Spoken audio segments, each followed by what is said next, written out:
चलिए आज का करंट अफेयर स्टार्ट करते हैं जो कि है आज 4 जुलाई। केंद्रीय गृह मंत्री अमित शाह ने 3 जुलाई 2026 से शुरू हुई अमरनाथ यात्रा के लिए श्रद्धालुओं को शुभकामनाएं दी हैं। ये अमरनाथ यात्रा कब शुरू हुई? ये शुरू हुई 3 जुलाई को। ठीक है, केंद्रीय गृह मंत्री कौन है? तो है अमित शाह जी। कौन है? अमित शाह जी। ठीक है, रक्षा मंत्री कौन है? रक्षा मंत्री राजनाथ सिंह जी हैं।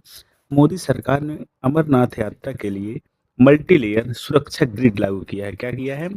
मल्टी लेयर सुरक्षा ग्रिड लागू किया है। ठीक, अमरनाथ यात्रा में क्यूआर कोड आधारित पंजीकरण व्यवस्था लागू की गई है। क्या किया गया है?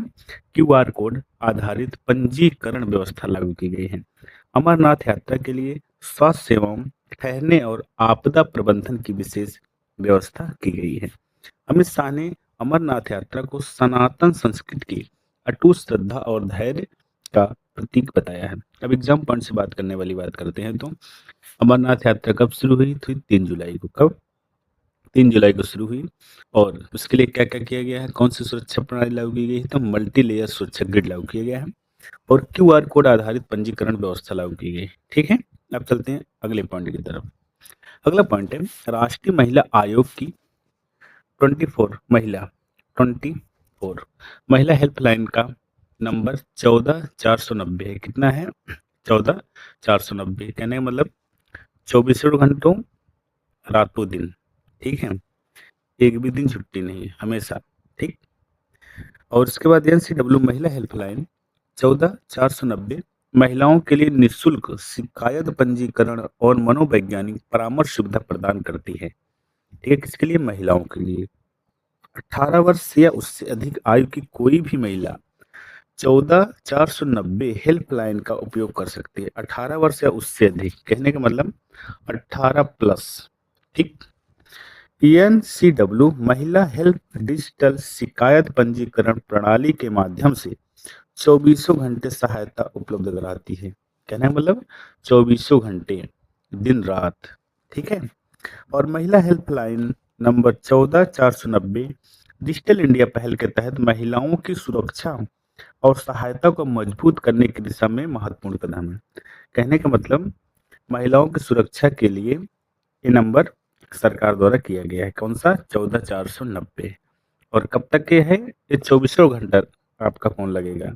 जो 18 प्लस है वही लगा सकते हैं। ठीक, चलते हैं अगले पॉइंट की तरफ। उपराष्ट्रपति सीपी राधाकृष्णन जी ने ऑर्गेनाइजर साप्ताहिक के 80वें स्थापना दिवस समारोह को संबोधित किया। कौन से? 80वें। ठीक है, 80वें। ठीक है, किसने? उपराष्ट्रपति। कौन है? राधाकृष्णन जी, सीपी राधाकृष्णन जी।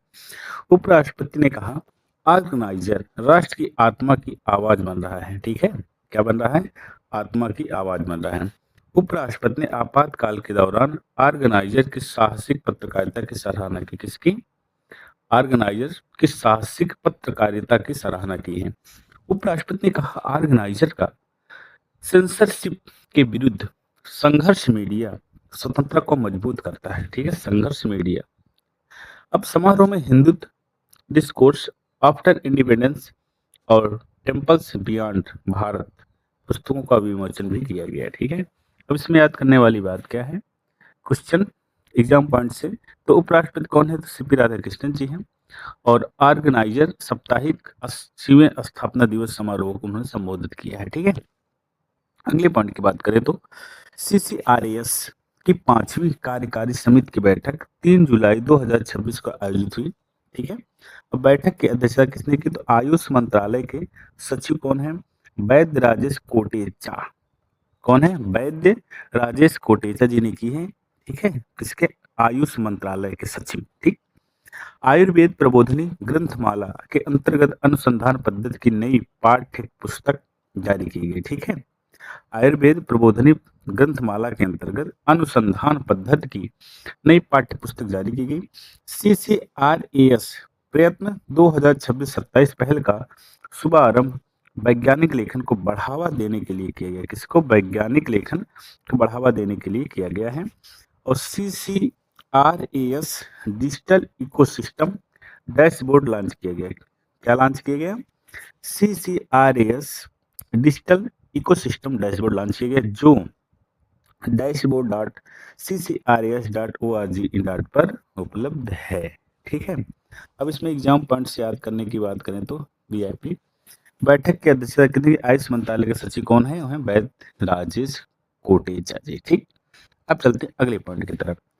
वायुसेना के मार्शल अर्जन सिंह स्मृत हॉकी टूर्नामेंट 2026 का 7वां संस्करण 23 जून से 3 जुलाई 2026 तक आयोजित हुआ। कब से कब हुआ? 23 जून से 3 जुलाई तक। ठीक, 23 से 3 जून जुलाई तक। ठीक है। और किसके टूर्नामेंट का आयोजन किसने किया? वायुसेना के स्टेशन जलाहल्ली बंगलुरु के अमित सिंह बख्शी हॉकी स्टेडियम में हुआ। ठीक है। किस स्टेडियम में हुआ? बेंगलुरु में हुआ था। कि जगह का नाम क्या था? जलाहल्ली के अमित सिंह बख्शी हॉकी स्टेडियम में हुआ। और भारतीय वायुसेना ने फाइनल में भारतीय नौसेना को 2-1 से हराकर खिताब जीता है। ठीक है, वह भारतीय वायुसेना ने, ठीक है, भारतीय वायुसेना ने फाइनल में भारतीय नौसेना को हराकर खिताब को जीता। सार्जेंट आनंद लाकड़ा भारतीय वायुसेना को मैन ऑफ द मैच चुना गया। किसको चुना गया? सार्जेंट आनंद लाकड़ा को। एजीबी अज्ञपाल भारतीय वायुसेना को टूर्नामेंट का सर्वश्रेष्ठ खिलाड़ी घोषित किया गया। वायुसेना की एबी थी किसको? एजीबी को। ठीक है। अब एग्जाम पॉइंट से बात करें तो टूर्नामेंट का आयोजन कहाँ हुआ? तो जलाहल्ली बेंगलुरु में हुआ। ठीक है। अब चलते हैं अगले पॉइंट पर। यूआईडीआई ने आधार ऐप के माध्यम से आधार में ईमेल अपडेट जोड़ने की सुविधा निःशुल्क की। क्या की? आधार कार्ड ऐप के माध्यम से आधार में ईमेल अपडेट जोड़ने की सुविधा निःशुल्क कर दी गई है। ठीक है। यह निःशुल्क सेवा 1 जुलाई 2026 से 6 महीने के लिए उपलब्ध होगी। कितने? 6 महीने के लिए उपलब्ध होगी। ठीक है, 6 महीने के लिए उपलब्ध होगी। पहले 2 दिनों में 2.5 लाख से अधिक ईमेल अपडेट दर्ज की गई। ठीक है, ईमेल। और नए आधार ऐप से अब तक 40 लाख से अधिक लोगों ने अपना मोबाइल नंबर अपडेट किया है। ठीक है, कितना? 40 लाख से। नए आधार ऐप से लगभग 10 लाख लोगों ने अपना पता अपडेट किया है। ठीक है। अब इसको आपको याद करना है कि कितने दिनों के लिए? 6 महीने के लिए उपलब्ध रहेगी ईमेल सुविधा। आपको अपडेट निःशुल्क है, मतलब पैसा नहीं लगेगा। जैसे कि हर चीज़ का पैसा लगता है, मोबाइल नंबर का, एड्रेस का, इसमें लगता है लगभग 75 रुपये लगता है। लेकिन इसको अभी लगता है, लेकिन गवर्नमेंट ने इसको 6 महीने के लिए निःशुल्क कर दिया है। ठीक है, ईमेल को अपडेट करने के लिए। अब चलते हैं अगले पॉइंट की तरफ। विधि एवं न्याय मंत्रालय 4 से 5 जुलाई 2026 को माउंट आबू में सुधार उत्सव एवं चिंतन शिविर 2026 आयोजित करेगा। कब करेगा? 4 से 5 जुलाई को माउंट आबू में। ठीक है, कहाँ? माउंट आबू में। सुधार उत्सव एवं चिंतन शिविर 2026 का आयोजन राजस्थान के ज्ञान सरोवर ब्रह्मा कुमारी मुख्यालय माउंट आबू में होगा। ठीक है, कहाँ होगा? राजस्थान के ज्ञान सरोवर ब्रह्मा कुमारी मुख्यालय माउंट आबू में होगा। ठीक है। कार्यक्रम में विधि एवं न्याय राज्य मंत्री स्वतंत्र प्रभार कौन है? अर्जुन राम मेघवाल जी हैं, शामिल होंगे वो। अब इसमें देखो पॉइंट की बात करें तो न्याय राज्य मंत्री कौन है विधि के? अर्जुन राम मेघवाल। ठीक है। चिंतन शिविर का उद्देश्य विकसित भारत 2047 के अनुरूप आधुनिक, दक्ष और नागरिक केंद्रित विधि व्यवस्था तैयार करना है। कब? 2047 के अनुरूप। इस शिविर से विजन डॉक्यूमेंट, सुधार प्रस्ताव और डिजिटल परिवर्तन की कार्य योजना तैयार की जाएगी। अब देखिए, इसमें आपको मेन पॉइंट याद करने की बात करें तो कहाँ होगा? 4 से 5 जुलाई को माउंट आबू में सुधार उत्सव आयोजित होगा 2026 का। और कहाँ होगा आयोजन? राजस्थान के ज्ञान सरोवर ब्रह्मा कुमारी मुख्यालय माउंट आबू में होगा। अब इसमें शामिल कौन होंगे? तो अर्जुन राम मेघवाल जी शामिल होंगे, जो कि विधि एवं न्याय राज्य मंत्री हैं। विधि एवं न्याय राज्य मंत्री कौन है? तो अर्जुन राम मेघवाल जी हैं। ठीक। अगले पॉइंट की बात करें। राष्ट्रपति ने आंध्र प्रदेश उच्च न्यायालय में 3 नए अपर न्यायाधीश नियुक्त किए। सुनीता गंधम को आंध्र प्रदेश उच्च न्यायालय का अपर न्यायाधीश नियुक्त किया। किसको? सुनीता गंधम को। अलापति गिरधर को आंध्र प्रदेश उच्च न्यायालय का अपर न्यायाधीश नियुक्त किया गया। ठीक। और पुरुषोत्तम कुमार चिंतालापुरी को आंध्र प्रदेश उच्च न्यायालय का अपर न्यायाधीश नियुक्त किया। 3 लोगों को किया गया। ठीक है। किसको किसको किया गया? किया गया सुनीता गंधम को, और दूसरा अलापति जी को, और पुरुषोत्तम कुमार जी को। इन नियुक्तों को राष्ट्रपति ने भारत के मुख्य न्यायाधीश से परामर्श के बाद संविधान के प्रावधान के तहत मंजूरी दी है। ठीक है। इसमें एग्जाम पॉइंट से 3 लोगों को आपको याद करना है। अब अगले पॉइंट की बात करें। बिहार के मुंगेर में, कहाँ? बिहार के मुंगेर में भारत का सबसे पुराना वैज्ञानिक रूप से दिनांकित बरगद का वृक्ष मिला है, ठीक है? कहाँ मिला है? बिहार के मुंगेर में मिला है। और मुंगेर के बरगद की अनुमानित आयु लगभग 700 वर्ष है। कितना? What is this? 700 वर्ष है। कितना है? 700 वर्ष। कहाँ है? मुंगेर में। मुंगेर के कहाँ पड़ता है? पड़ता है बिहार में। बरगद की आयु निर्धारित करने के लिए रेडियो कार्बन डेटिंग तकनीक का उपयोग किया गया। अब इसमें देखिए, इसको इसी तरह से पूछा जा सकता है कि बरगद की आयु किससे निर्धारित की गई या किसका उपयोग किया गया? तो वो था रेडियो कार्बन डेटिंग तकनीक का उपयोग किया गया। क्या? Radio carbon dating. इस शोध का नेतृत्व बीरबल साहनी पूरा विज्ञान संस्थान लखनऊ की डॉक्टर त्रिन्ना बोस ने किया। देखिए, इसका शोध किसने किया? तो किए थे लखनऊ के डॉक्टर त्रिन्ना बोस और बीरबल साहनी, ठीक है? यह शोध क्वाट्रेनरी रिसर्च जर्नल में प्रकाशित हुआ। कहाँ? क्वाट्रेनरी रिसर्च जर्नल में प्रकाशित हुआ। कितना वर्ष? 700 वर्ष पुराना बरगद, ठीक है? और इसका उपयोग किसके तहत किया गया? किया गया रेडियो कार्बन डेटिंग के तहत, ठीक है? अब चलते हैं अगले पॉइंट की तरफ। भारत का पहला made in India EXIM shipping container केंद्रीय मंत्री सर्बानंद सोनोवाल ने जारी किया। किसने किया? केंद्रीय मंत्री कौन है? सर्बानंद सोनोवाल। और मस्क ने भारत में निर्मित 1000 से अतिरिक्त शिपिंग कंटेनरों का ऑर्डर दिया है, ठीक है? कंटेनर निर्माण संवर्धन योजना का लक्ष्य भारत की वार्षिक कंटेनर निर्माण क्षमता को 7.9 लाख TEU तक बढ़ाना है, ठीक है?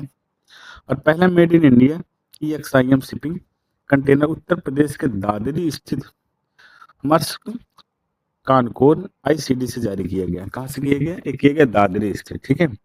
मस्क कानकोर से, ठीक है? केंद्रीय बजट 2026 में कंटेनर निर्माण को बढ़ावा देने के लिए 10,000 करोड़ की कंटेनर विनिर्माण प्रोत्साहन योजना घोषित की गई। कितना? 10,000 करोड़, ठीक? अगले पॉइंट की तरफ बात करें तो केंद्रीय कृषि मंत्री शिवराज सिंह चौहान ने तोतापुरी आम किसानों की समस्या के लिए समाधान हेतु विशेष समिति का गठन किया। तोतापुरी आम, ठीक? विशेषज्ञ समिति 10 दिनों के भीतर आंध्र प्रदेश के तोतापुरी आम उत्पादक क्षेत्रों का दौरा करेगी, ठीक है? आंध्र प्रदेश में। और समिति तोतापुरी आम की वैल्यू चेन प्रसंस्करण, विपणन और निर्यात का अध्ययन करेगी। समिति किसानों की आय बढ़ाने और स्थिरीकरण के लिए केंद्र सरकार को रिपोर्ट सौंपेगी। तोतापुरी आम की गिरती कीमतों के समाधान के लिए ICAR के माध्यम से उच्च स्तरीय विशेषज्ञ समिति बनाई गई है। कहने का मतलब इंडिया में तोतापुरी आम का उत्पादन बहुत कम हो रहा है, ठीक? और जो आप इसमें क्या बोलते हैं, माजा, जो माजा बनता है ना, इसमें तोतापुरी का इस्तेमाल बहुत ज़्यादा होता है। उसके पल्प का इस्तेमाल बहुत ज़्यादा होता है, ठीक है?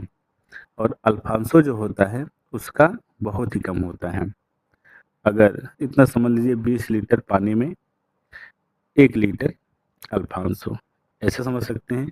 20 लीटर अगर तोतापुरी है तो 1 लीटर अल्फांसो का उपयोग किया जाता है माजा बनाने में, इस तरह से। लेकिन तोतापुरी का उत्पादन भारत में कम हो रहा है, इसके लिए सरकार ने बहुत योजना बनाई है और उस पर काम किया जा रहा है। मिलते हैं अगली वीडियो में।